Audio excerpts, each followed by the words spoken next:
Assalamu alaikum wa rahmatullahi wa barakatuhu.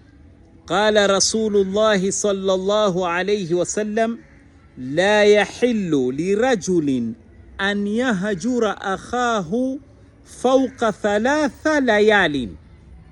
Mtume sallallahu alayhi wa sallam ametukataza, wakati imetokea umekosana na mwenzako, mumeteta, mumebishana, kuna ugomvi baina yenu nyinyi, Mtume sallallahu alaihi wasallam hakukataa kuwa binadamu wanaweza kukosana, kuna binadamu waweza kuudhiana, lakini Mtume asema pale mwenzako akikuudhi, basi ni 3 days mkasirikie, au waweza ukamgura siku 3.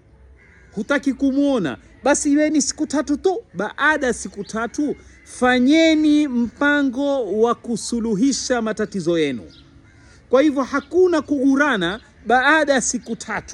Siku ya kwanza ahlan wa sahlan, una hasira. Siku ya pili una hasira. Siku ya 3 una hasira. Ile siku ya 4 basi suluhisheni.